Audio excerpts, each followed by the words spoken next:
Quand dans mes audios, je réponds par exemple à un commentaire, je réponds à la fois aux forces qui, qui s'expriment à travers l'autre, et je parle aussi à l'ancien moi. Parce qu'en fait, tout étant en simultané, répondre à ces commentaires qui disent qu'il ne faut pas s'assumer, que le centre est ici, que chacun son chemin, qu'il faut profiter de la vie. Donc ça, je l'ai quand même pas eu en commentaire, mais enfin pas dans ces termes, mais c'est un peu ça, quoi. Qu'il faut pas se réfugier dans son intériorité, blablabla, blablabla. Enfin, en fait, je me parle aussi à moi-même.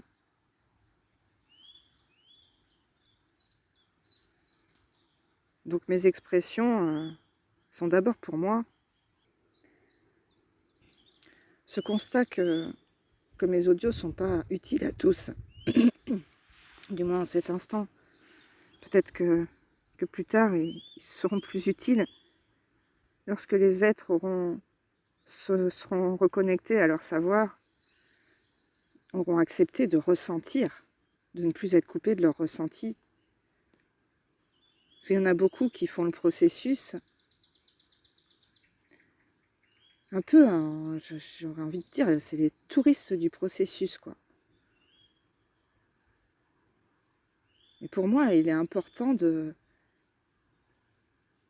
se reconnecter à son savoir par rapport à des ressentis qu'on a toujours eus. Parce que moi, je m'étais conformée à ce lieu, à ce qu'on attendait de moi, au côté, faut être bien, faut profiter, etc. Je m'étais conformée à ça. Mais quand j'étais jeune, je me sentais mal, en fait, déjà. J'avais du mal avec ce que je ressentais de ce lieu et de ce que je ressentais des autres. Et c'est en acceptant de ressentir à nouveau et en allant voir derrière ce qu'il y avait, derrière ce ressenti, que je suis rentrée dans mon processus réel.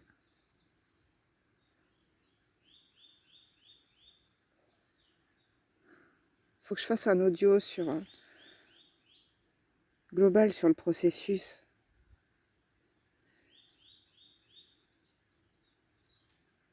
Et d'amener les êtres à se poser cette question de quel processus parle-t-on? Parce que c'est bien beau de dire je suis dans le processus de retour à soi, au soi. Mais qui es-tu déjà?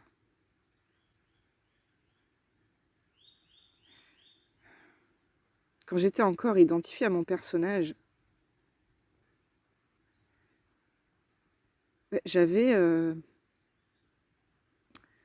cette tendance à me dire, en fait, ce que j'ai fait dans les autres vies, ça me concerne pas vraiment, en fait. Bah oui, ça concernait pas le personnage, parce que le personnage, lui, voilà, c'est finalement mon étincelle.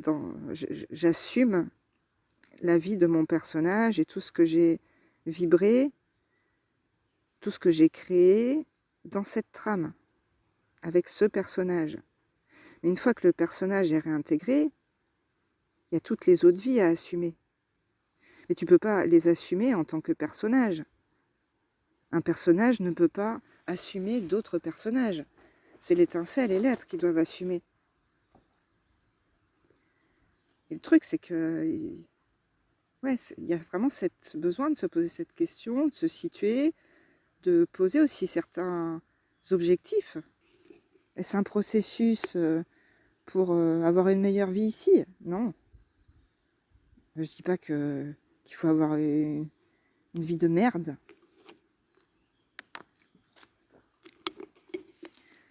Et je cherche pas à manifester ici. Ce qui se manifeste, c'est par rapport à ce que j'agis en moi.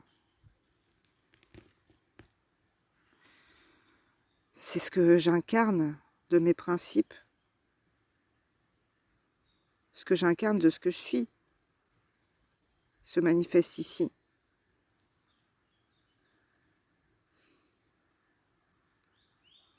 Il est nécessaire aussi que chacun aille définir en fait certaines choses par lui-même.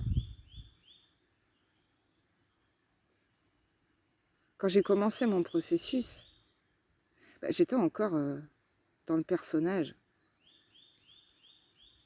J'étais pas identifiée à 100% à mon personnage, je savais que j'étais autre chose.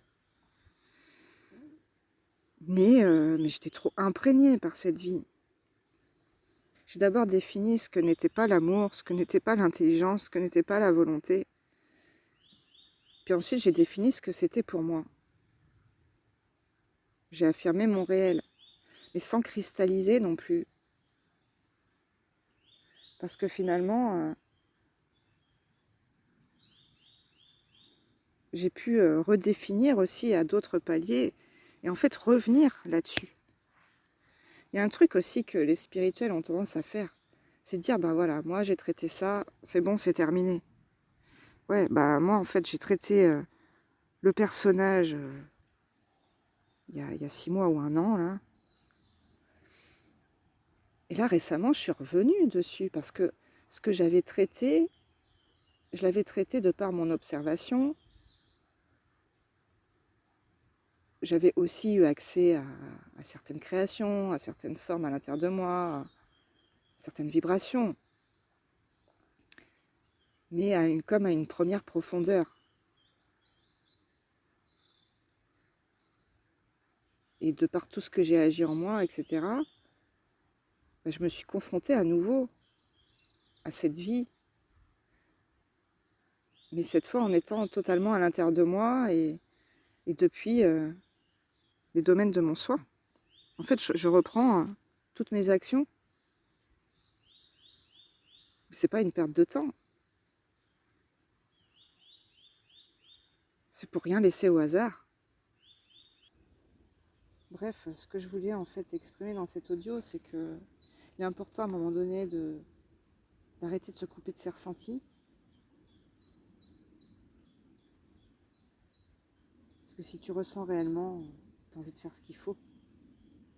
Tu as envie de investir beaucoup plus de temps et d'énergie dans ton processus que dans ta vie ici, tout en continuant de t'occuper de ton corps, de ton réceptacle,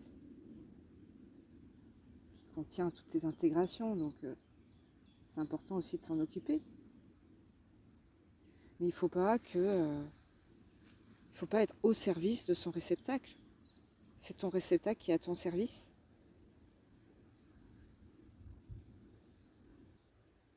Et voilà quoi. Donc dans la trame, c'est le minimum que je fais. Je me fais pas violence en étant comme ça. C'est devenu naturel. Parce que dans mon nouveau paradigme, c'est comme ça. La vie en moi est plus importante que la vie synthétique ici. Si on n'est pas centrique et qu'on émane notre vibration, on continue d'alimenter ce monde, on continue de nourrir ce lieu. Et donc de nourrir l'extérieur de nous-mêmes. Donc comment peut-on se réunifier en nourrissant quelque chose d'extérieur à nous? Impossible. Donc ça, je l'avais bien capté. Mais je n'avais pas capté dans quelle mesure en simultané, parce que je ne vivais pas la simultanéité de mes vies. Donc je n'avais pas encore capté que tout ce que j'ai pas traité en moi, en simultané c'est là, et ça a un impact sur mon soi et sur les autres. Et maintenant que je vis cette simultanéité de mes vies, j'accède à une nouvelle profondeur.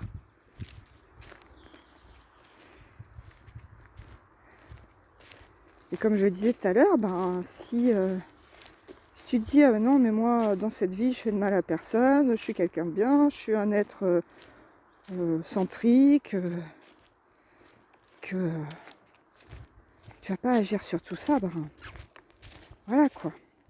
Puis il y en a certains qui vont aussi avoir cette tendance à croire que la corruption c'est uniquement ce qu'on a vibré de négatif.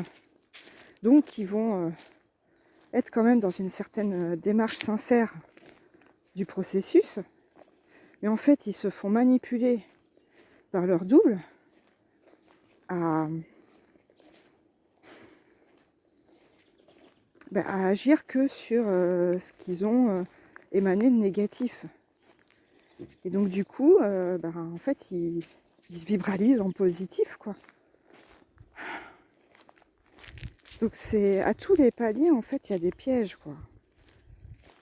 Il y a le piège de la déprogrammation de l'ego, où certains, finalement, viennent amplifier l'ego. Parce que du coup, ils vont enlever tout ce qui était des limites pour l'ego. Et ensuite, ils vont pas aller chercher plus loin, quoi. Et donc, ils vont comme surdévelopper l'ego. C'est le but du développement personnel. Et dans la spiritualité, c'est un ego spirituel qui développe. Et ensuite, il y a ce truc de capter seulement que la corruption, c'est que le négatif. Et que finalement, ce qui fait du bien aux autres, ce qu'on crée de positif, c'est bien. Non, déjà, si tu émanes positif, que tu n'es pas dans ton centre, que tu n'es pas neutre, tu vas te faire bouffer ton énergie par les anges, par les entités positives.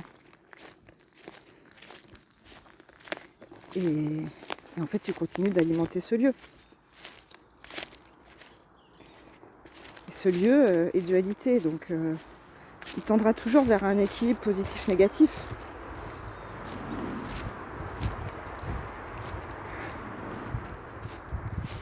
Donc si t'es pas centrique, et surtout si t'agis pas sur ce que tu es en simultané,